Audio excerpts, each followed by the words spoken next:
Hoje eu vou dar prosseguimento à série A Revelação do Mistério do Apocalipse. Hoje é a segunda mensagem e eu vou começar a falar sobre os 7 selos. E também dentro dos 7 selos a gente tem os 4 cavaleiros do Apocalipse e hoje eu vou falar dos 2 primeiros selos e, portanto, dos 2 primeiros cavalos. Mas antes de eu entrar propriamente nesse tema, eu quero dizer que os 3 primeiros capítulos do livro de Apocalipse falam de Jesus se dirigindo para as 7 igrejas. Então é claramente ali o período da igreja ainda acontecendo. E os teólogos dizem que cada uma dessas igrejas representa um período da história da igreja de Jesus. E que hoje nós estaremos vivendo o último momento que engloba tanto a igreja de Filadélfia, que é a igreja verdadeira, quanto a Laodiceia, que é a igreja falsa. Bom, quando chega no capítulo 4, no versículo 1, o apóstolo João diz assim: depois destas coisas. E esse termo, depois dessas coisas, na língua grega, metatauta, é claramente uma ruptura. É como se ele estivesse dizendo: olha, esse tempo passou, agora o que vem depois é um novo tempo, né? E aí no capítulo 4, versículo 1, a gente vê o sinal do arrebatamento, né? João, ele ouve uma voz como a voz de trombeta, ele vê uma porta aberta no céu e essa voz diz para ele: sobe aqui, né? Sobe aqui é o arrebatamento da igreja. E quando ele sobe, meus queridos, então no capítulo 4 e 5, João logo de cara ele já aparece na sala do trono. E lá na sala do trono ele vê, né, os anciãos, né, os 24 anciãos sentados juntamente com os 4 seres viventes, e vê aquele que está sentado no trono, que é o próprio Deus, com um livro selado por dentro e por fora na sua mão direita. Bom, é importante a gente entender claramente que esses 24 anciãos são os redimidos, são salvos, portanto são os arrebatados. Até alguns acreditam que 24, porque 12 seriam os apóstolos e 12 as tribos de Israel, né? Então, mas de qualquer forma, ainda que não tenhamos certeza de quem são estes, são os redimidos. Eles têm coroas, eles vão apresentar suas coroas para o Cordeiro por conta da sua redenção. Amém? E João, então, quando ele vê Deus com um livro, com um pergaminho enrolado, com 7 selos, e ele ouve quem é digno de abrir os livros, né, de revelar os seus segredos, e houve um silêncio no céu, ninguém era digno. Então João começa a chorar. E aí veio o que o texto diz, né? João capítulo 5, versos 4 a 12. E eu chorava muito, porque ninguém foi achado digno de abrir o livro, nem mesmo de olhar para ele. Todavia, um dos anciãos me disse: não chores, eis que o leão da tribo de Judá, a raiz de Davi, venceu para abrir o livro e os seus 7 selos. Então vi no meio do trono e dos 4 seres viventes e entre os anciãos de pé um cordeiro como tendo sido morto. É lindo isso, né? Quando Jesus é anunciado, ele é anunciado como leão da tribo de Judá, mas quando ele se apresenta, ele é apresentado como um cordeiro, como tendo sido morto. Ou seja, a gente vai ver as roupas dele salpicadas de sangue, né? Ele tinha 7 chifres, fala de autoridade, 7 é um número da totalidade na Bíblia, então tinha toda a autoridade, bem como 7 olhos, ele tem todo o entendimento, né? Que são os 7 Espíritos de Deus enviados por toda a terra. Veio, pois, e tomou o livro da mão direita daquele que estava sentado no trono. E quando tomou o livro, os 4 seres viventes e os 24 anciãos prostraram-se diante do Cordeiro, tendo cada um deles uma harpa e taças de ouro cheias de incenso, que são as orações dos santos, e entoavam um novo cântico, dizendo: digno és de tomar o livro e de abrir-lhe os selos, porque foste morto e com teu sangue compraste para Deus os que procedem de toda tribo, língua, povo e nação, e para o nosso Deus os constituíste reino e sacerdotes, e reinarão sobre a terra. E ouvi uma voz de muitos anjos ao redor do trono dos seres viventes e dos anciãos, cujo número era de milhões e milhares de milhares, proclamando em grande voz: digno é o Cordeiro que foi morto de receber o poder, a riqueza, a sabedoria, a força e honra e glória e louvor. Queridos, logo depois do arrebatamento, a igreja, a multidão de pessoas arrebatadas vai estar na presença do trono de Deus, e o Cordeiro Jesus vai se apresentar, e nós vamos adorar o seu nome, e vamos nos prostrar diante dele, e vamos entregar as nossas coroas, dos nossos galardões, dizendo: o Senhor é que é digno, Pai, nós não somos dignos. E nesse momento, igreja, nesse momento, o Senhor Jesus vai começar a revelar o que vai acontecer no mundo. A grande tribulação só acontece a partir da abertura dos 7 selos, mas a igreja nesse momento está no céu. Já houve o arrebatamento, já houve a presença de Jesus diante de nós. Nós vamos nos prostrar diante dele, vamos entregar a nossa coroa, vamos glorificar o seu nome por nos livrar desta situação e deste problema que virá agora sobre todo mundo, essa tribulação terrível, meus irmãos. E aí o Cordeiro que pega aquele livro, aquele pergaminho, vai abrir cada um dos selos e revelar o que vai acontecer sobre a humanidade. E aqui, meus queridos irmãos, começa de verdade a tribulação. Amém? Então, o livro com os 7 selos são decretos de Deus para o que vai acontecer com a humanidade. Nada escapa das mãos de Deus. Ele é o Deus soberano sobre a terra. Todas as coisas estão debaixo da sua soberania. O primeiro selo, quando o Cordeiro abre, vem um cavalo branco. Vejam o que diz os versos 1 e 2 do capítulo 6. E havendo o Cordeiro aberto um dos selos, olhei e ouvi um dos 4 animais, que dizia como em voz de trovão: vem e vê. Olhei e eis um cavalo branco, e o que estava sentado sobre ele tinha um arco, e foi-lhe dado uma coroa, e saiu vitorioso para vencer. Quando Cristo abre o primeiro selo, queridos, começa a grande tribulação. E aí, o primeiro selo libera a vinda do primeiro cavaleiro. Mas é muito importante você entender que esta mesma sequência dos cavaleiros aqui é encontrada lá em Mateus capítulo 24, no sermão profético de Jesus. Porque Jesus fala primeiro de falsos cristos, e o cavalo branco aqui é o levantamento do anticristo. Depois ele fala de guerras, o cavalo vermelho são guerras. Depois ele fala de fome, o cavalo preto fala de fome. Depois ele fala de morte, e o cavalo amarelo, que na verdade não é amarelo, eu explico isso mais para frente, é verde, fala de morte. Então Mateus 24 está falando da grande tribulação. E isso não tem nada a ver com a igreja, irmãos, porque quando os discípulos de Jesus, judeus, perguntaram para ele sobre o estabelecimento do reino de Cristo para os judeus, ele vem com o sermão de Mateus 24. Mas o capítulo 4, o cavalo branco, né, na verdade, ele é o anticristo, tá? Por quê? Porque ele vem com um discurso de paz.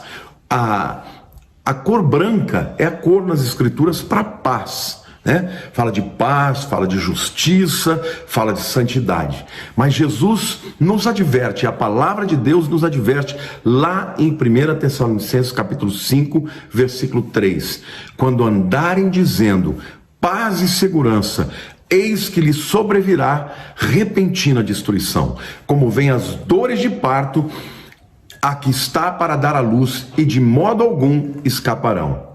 Irmãos, o período chamado de princípio de dores vai trazer muitos problemas, vai trazer pestes, como nós estamos vendo agora do coronavírus, vai trazer guerras, mas este período ainda não é o fim. Esse período vai gerar um caos sobre o mundo. E o mundo vai precisar de um gabinete de gerenciamento de crise. Na minha opinião, este gabinete vai ser estabelecido na ONU. E a própria ONU vai escolher as nações mais poderosas da Terra, eles vão se juntar e escolher um homem para gerenciar esta crise. Este líder político mundial será o anticristo. E ele virá com um discurso de paz, mas a promessa de Deus em 1 Tessalonicenses capítulo 5, verso 3, quando andarem dizendo paz e segurança, eis que lhes sobrevirá repentina destruição, como vêm as dores de parto a que está para dar à luz, e de modo nenhum escaparão. Ele virá também no espírito de engano. Lá em João capítulo 5, versículo 43, Jesus disse assim para os judeus: eu vim em nome de meu Pai e não me recebeis. Se outro vier em seu próprio nome, certamente o recebereis. Jesus está deixando claro que os judeus que não o aceitaram como Messias vão crer no anticristo como seu Messias. Então, ele vai fazer um acordo de paz por 7 anos, ele vai permitir a construção do templo em Jerusalém, e ele vai ser aclamado pelo povo judeu como Messias, como Mashiach, mas ele é o engano, né, que vai trazer destruição disso. Agora, uma outra pergunta que eu quero fazer para vocês: como a gente pode ter certeza de que este cavalo branco não fala de Cristo? Porque talvez vocês vejam aí pela internet ou em livros alguns teólogos dizendo que não, que é o Cristo sim. Bom, em primeiro lugar eu quero dizer, olha a companhia de que esse cavaleiro tem. Os outros 3 cavaleiros que estão com ele são terríveis, né? É morte, é peste, não é isso? É guerras. Então não pode ser Cristo. Uma segunda razão porque não pode ser Cristo, porque Cristo é o cordeiro, o leão cordeiro que abriu os selos. É ele quem está liberando os 4 cavaleiros. Ele não está entre os 4 cavaleiros. Ele está dando a ordem para que eles venham sobre a terra. Ele é quem está abrindo os selos, ele não é um dos selos, ok? Então Cristo está comandando a entrada do cavaleiro branco em cena, mas ele não está entrando em cena. Mas é importante dizer também por que Deus usa a figura de cavalos. Porque na Bíblia os cavalos são sinal de julgamento, e os 7 selos são 7 julgamentos de Deus para a humanidade. Mas é importante também você entender que o cavaleiro de Apocalipse 6:2, que é o anticristo, não é o mesmo cavaleiro de Apocalipse 19:11. Esse Apocalipse de 19:11, esse sim é Jesus, tá? Por quê? A diferença entre esses 2 cavaleiros é clara, né? O cavaleiro de Apocalipse 6, ele traz guerras, fome, morte. Ele tem um arco na mão, um arco, porém, que não tem flechas, né? Mas o Apocalipse capítulo 19, versículo 12, Jesus vem com uma espada e não com arco. Outra coisa, esse cavaleiro que é o anticristo, ele tem uma coroa. O cavaleiro de Apocalipse capítulo 9, ele tem diademas, é uma outra palavra grega para isso, ok? Então o anticristo é Apocalipse 6, versículo 2. E Apocalipse 19 é Jesus. Apocalipse 19, 2 diz que ele é o cavaleiro que tem muitos diademas, que tem, né, uma espada afiada, né, que vem para julgar toda a humanidade. Então é muito importante você entender que os 4 primeiros selos, na verdade, são também ligados diretamente à liberação dos 4 cavaleiros do Apocalipse.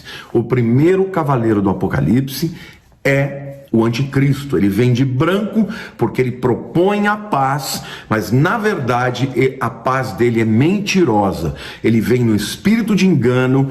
As pessoas que não creram no verdadeiro Cristo vão crer no anticristo, e ele vai enganar muita gente, mas o que vem depois dele é destruição, é morte, é guerras, é fome e tudo isso. Amém?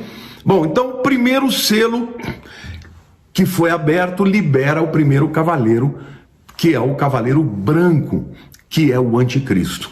Não se esqueçam, eu já falei muito para vocês, que ele vai fazer um acordo de paz no mundo inteiro entre as três principais religiões, que é o judaísmo, o islã e também o cristianismo, né? E ele vai propor uma paz entre todas as nações por 7 anos. A gente sabe que na metade desses 7 anos ele vai quebrar esta paz, porque ele vai entrar no templo reconstruído, provavelmente vai entrar lá dentro dos santos, vai dizer: olha, estão dizendo por aí que eu sou Deus, e hoje eu quero dizer para vocês, eu sou mesmo. Eu sou o Messias que vocês esperavam, e agora vocês precisam me adorar. Nessa hora Israel rompe com ele e começa a grande perseguição, a grande tribulação contra o povo judeu e contra todos os que crerem no período da tribulação, que vai durar mais 3 anos e meio. Amém?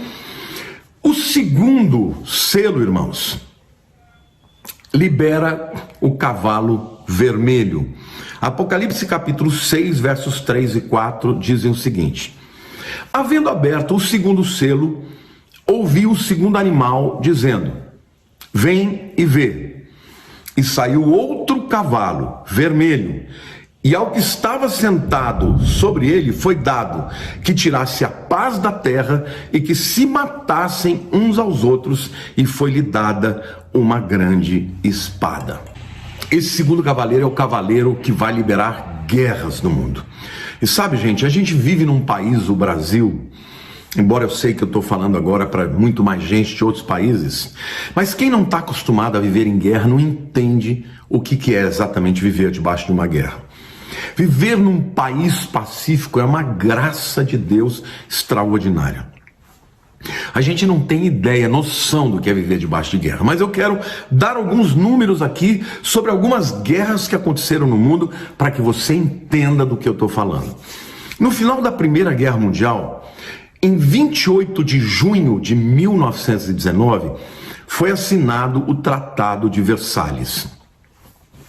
Por que esse tratado foi assinado, irmãos? Porque o mundo, ele estava tão aterrorizado com o que aconteceu, que eles achavam que aquela primeira guerra era a guerra que veio para acabar com todas as outras guerras. Eles achavam que a humanidade estava tão horrorizada com a guerra que nunca mais ia ter uma outra guerra mundial como aquela. Bom, essa guerra começou em 1914 com o assassinato do arquiduque Franz Ferdinando e a sua esposa em Sarajevo. E aí estourou a Primeira Guerra. E ela foi chamada, portanto, de a guerra para acabar com todas as guerras. Por quê? Porque ela introduziu armas químicas que nunca tinha existido antes, como o gás sarin, por exemplo, né? Ela introduziu tanques de guerra que não existiam antes. E pela primeira vez os aviões começavam a bombardear dos céus os lugares. Então o mundo estava assim, estupefato com as armas poderosas que tinham sido introduzidas na guerra. Então, 4 anos e meio depois do início da Primeira Guerra, o Império Otomano caiu, tá? A Alemanha foi humilhada perante todos os aliados e o mundo perdeu mais de 40 milhões de pessoas na Primeira Guerra. Terrível, né? Todo mundo achou que não teria outra como essa. Mas em 1939 começou a Segunda Guerra Mundial, que durou de 1939 a 45. Então, agora, entre a Primeira Guerra e a Segunda Guerra, em 1917 começou, né, a Revolução Russa. E o século XX, meus irmãos, só para vocês terem ideia, matou 100 milhões de pessoas só nas revoluções russas, nas revoluções bolchevique, a revolução comunista, vamos dizer assim, na Rússia, na China, em todos os outros países onde aconteceram revoluções de esquerda, mas 100 milhões de pessoas morreram. E na Segunda Guerra Mundial, que foi de 39 a 45, morreram entre 70 e 85 milhões de pessoas. Só de judeus, 6 milhões de judeus foram mortos. E nesta guerra, meus irmãos, foi introduzida uma outra arma que o mundo ficou chocado, que foi a bomba atômica. 2 bombas, uma na cidade de Hiroshima e outra na cidade de Nagasaki. Ao final da Segunda Guerra Mundial, 3% de toda a população mundial morreu. Perto de 100 milhões de pessoas morreram por causa destas guerras. Então, imaginem, estas guerras aconteceram e já foram terríveis. Mas quando o cavalo vermelho for liberado, todas estas guerras serão guerras de brinquedo, porque morrerá muito mais gente, as armas serão muito mais terríveis. Queridos, não queira estar aqui neste tempo. Estas guerras que virão nunca aconteceram na história da humanidade. O mundo nunca viu algo assim. Mas e a igreja? Onde estará nesse momento? Ela passará pela grande tribulação? Lembrem-se, os selos abrem no capítulo 6 de Apocalipse. Ali começa a grande tribulação. Mas no capítulo 5 de Apocalipse, ou seja, antes disso, nos versículos 9 e 10, a gente lê. E aqui a igreja cantando e adorando ao Senhor. E entoavam novo cântico, dizendo: digno és de tomar o livro e de abrir-lhe os selos, porque foste morto e com o teu sangue compraste para Deus os que procedem de toda tribo, toda língua, povo e nação, e para o nosso Deus os constituíste reino e sacerdote, e reinarão sobre a terra. Queridos, aqui é a igreja cantando o cântico da vitória. Aqui é a igreja falando de algo que aconteceu para ela no passado. Ou seja, Senhor, nós estamos te adorando, Senhor Jesus, Cordeiro de Deus que tira o pecado do mundo, porque nós estamos aqui na tua presença adorando ao Senhor, e não como pecadores, mas porque fomos agora transformados, temos um corpo glorificado. O Senhor nos constituiu, está no passado, reino e sacerdote, Senhor. E aqui está dizendo que a gente de toda tribo, de toda língua, de todo povo, de toda nação, e para o nosso Deus os constituíste reino e sacerdotes, e reinarão sobre a terra. Aleluia, aleluia. O nosso Deus está nos preparando para algo grande, igreja, porque nós cremos sem ver. Bem-aventurados os que não viram e creram. Quando chegar o toque da trombeta, que está lá em Apocalipse capítulo 4, a igreja vai subir, vai ouvir a voz da trombeta, e vai subir, e vai estar na presença do Senhor. Nós vamos nos prostrar diante dele. E aqui no capítulo 5, a igreja está adorando ao Cordeiro, ao leão da tribo de Judá, e nós vamos ver os céus sendo abertos. Nós vamos ver a humanidade recebendo o anticristo no seu discurso enganador, porque não creram na verdade, eles crerão na operação do erro e da mentira, meus queridos. A igreja está sendo mostrada no capítulo 5. E a grande tribulação começa no capítulo 6. Então, meus amados, nós não estaremos aqui. Nós estaremos na presença de Deus, nas bodas do Cordeiro. Mas hoje eu quero falar ainda sobre esse segundo cavaleiro, sobre o tipo de guerras que nós vamos ver lá dos céus e o mundo vai ter que enfrentar. Eu quero começar falando de que hoje nós temos armas com tecnologia avançadíssima, irmãos. Eu quero dar alguns exemplos. Você sabia que há nações hoje que já estão fabricando super soldados modificados geneticamente para serem mais fortes e mais rápidos e mais letais? É mais ou menos como o Capitão América. Vocês pensam que a ficção, ela vem da onde? Ela vem da verdade, irmãos. Existem há muitos anos pessoas e cientistas se preparando para formarem super soldados, soldados que vão estar servindo o anticristo, servindo ao propósito do anticristo. Hoje também existe o que é chamado de exoesqueleto, ou armaduras que vão amplificar, a força dos soldados 100 vezes, de maneira que eles também estejam a serviço do anticristo. Imagine vocês, as pessoas que estiverem aqui nesse mundo, fugindo do anticristo, tendo que fugir de soldados que usam armaduras que os tornam mais rápidos, e quando eles chegarem, nem arma alguma vai conseguir ultrapassar essas couraças, e eles vão ser usados pelo anticristo com essa força, com esse exoesqueleto, não é isso?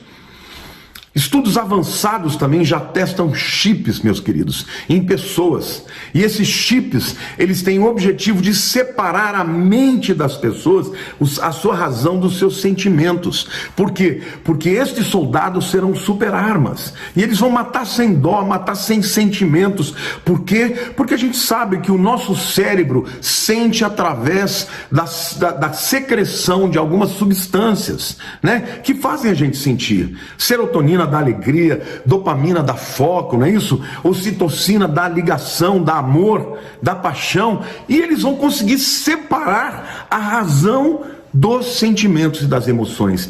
Estes super soldados também terão chips e terão uma orientação por parte do anticristo de serem implacáveis e matarem aqueles que não se submeterem ao governo do anticristo. Hoje, vocês sabem que já existe uma técnica chamada stealth. Stealth é invisibilidade, aqueles aviões que são indetectáveis no radar. Vocês sabem que hoje, queridos, já existem roupas, né?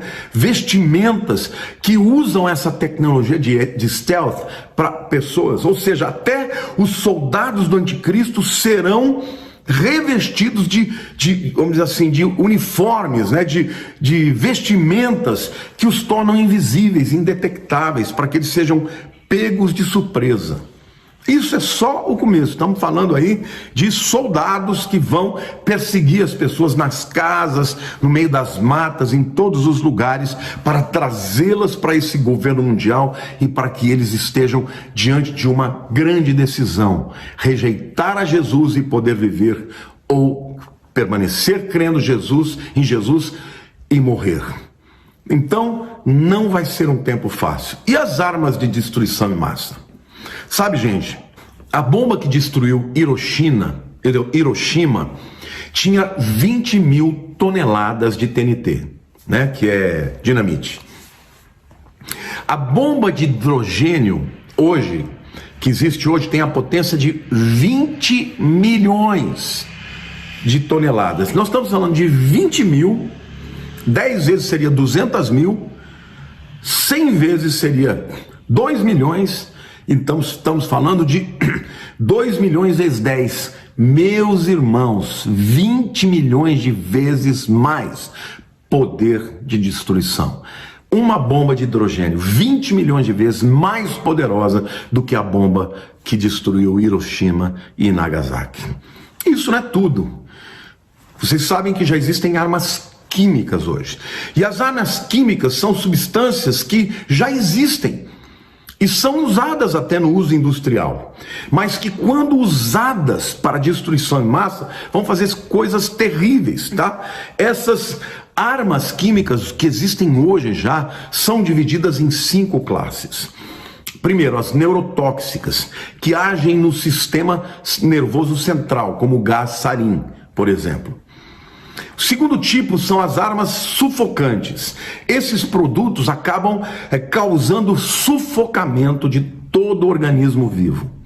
O gás cloro e o fosgênio são 2 exemplos.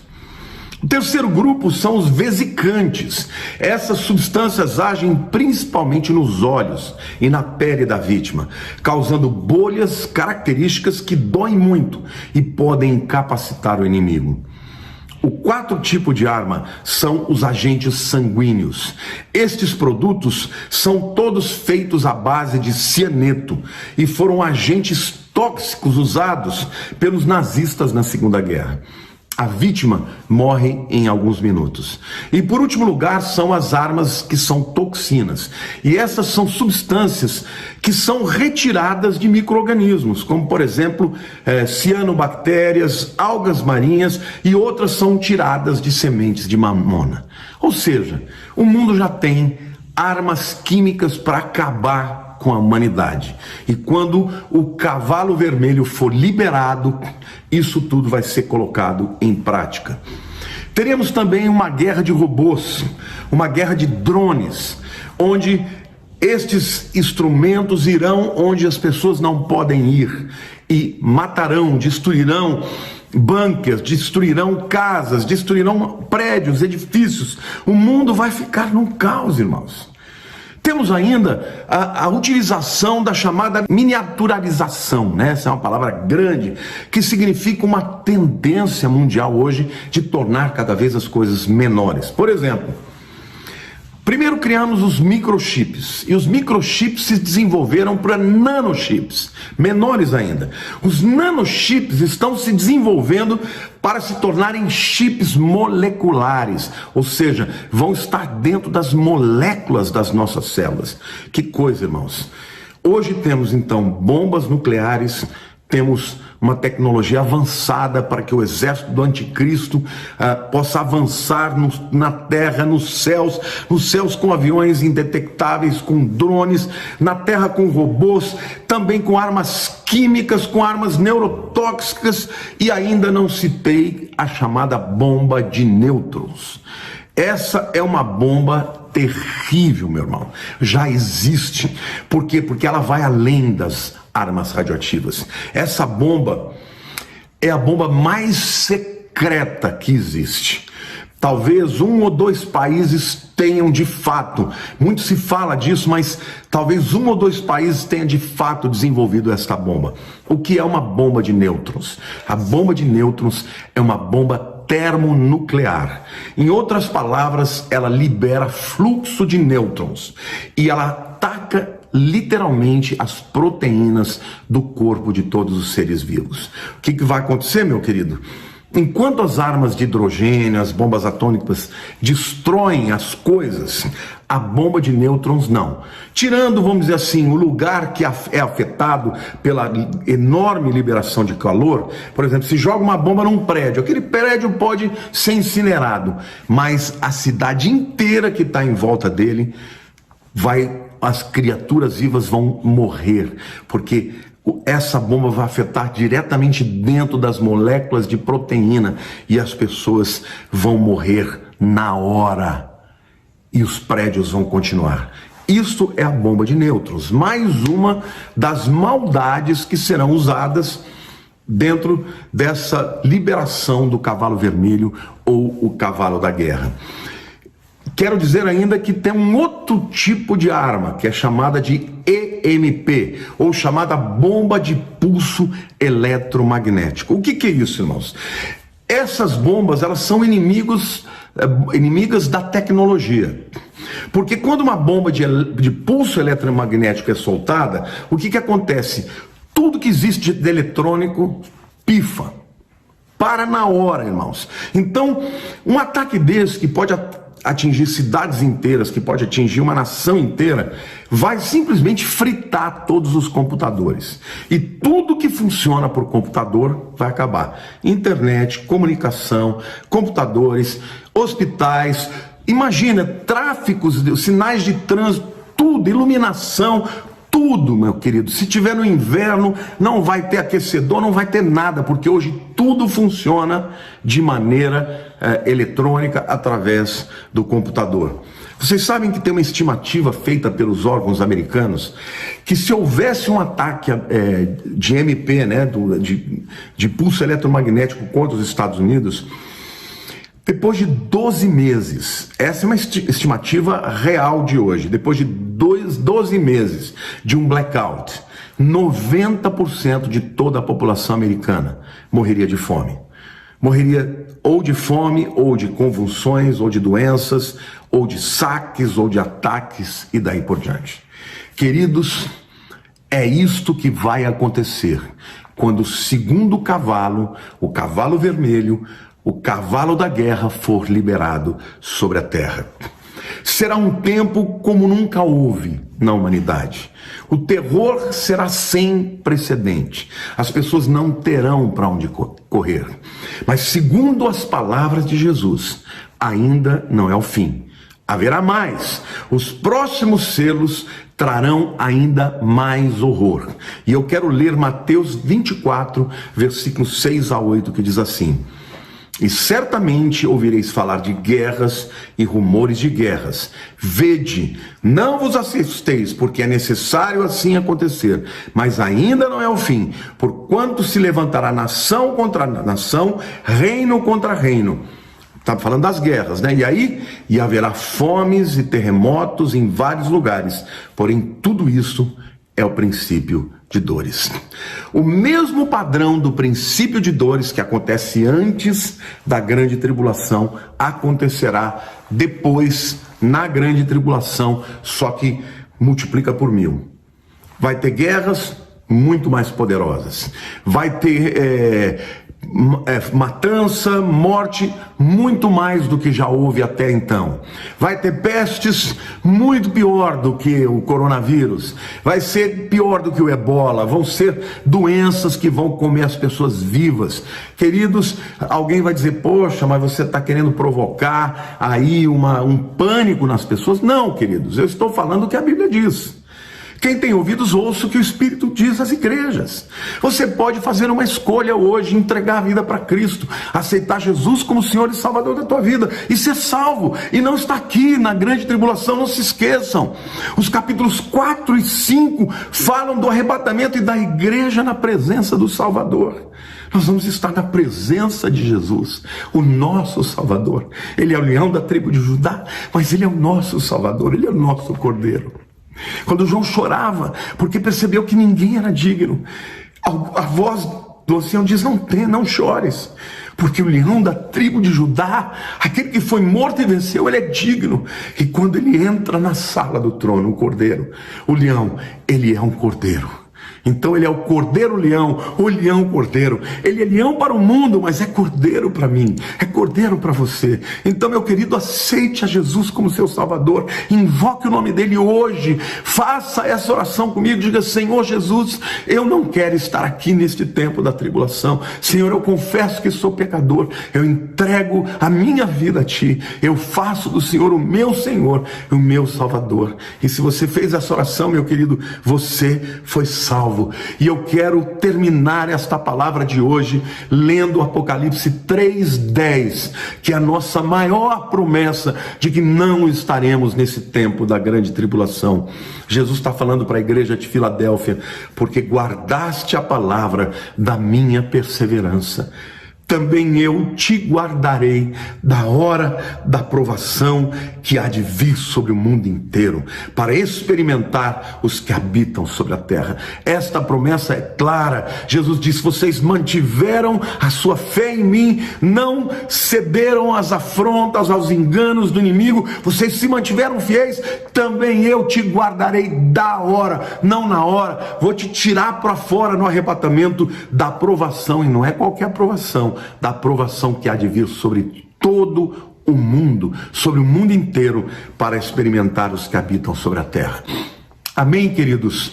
Aguardem, domingo que vem teremos a terceira mensagem, onde continuarei falando da abertura dos selos, e a próxima mensagem será mais 2 cavaleiros do Apocalipse. Eu espero que você tenha sido abençoado, eu espero que essa palavra tenha impactado a tua vida. Eu quero pedir que você compartilhe essa palavra. Querido, se você não se inscreveu no meu canal, por favor se inscreva, curta no sininho e compartilhe, porque esta é a mensagem dos últimos dias. Esta palavra tem que ir para o mundo inteiro. Vocês, meus seguidores aí da Europa, de Portugal, da Espanha, da Itália, da Suíça, da Inglaterra, compartilhem. O YouTube permite que haja legenda embaixo, e nós precisamos levar esta palavra para que todo aquele que ouça tenha a oportunidade de se entregar a Jesus. Eu amo vocês e quero estar com vocês no arrebatamento da igreja. Um beijo grande no seu coração, em nome de Jesus. Amém.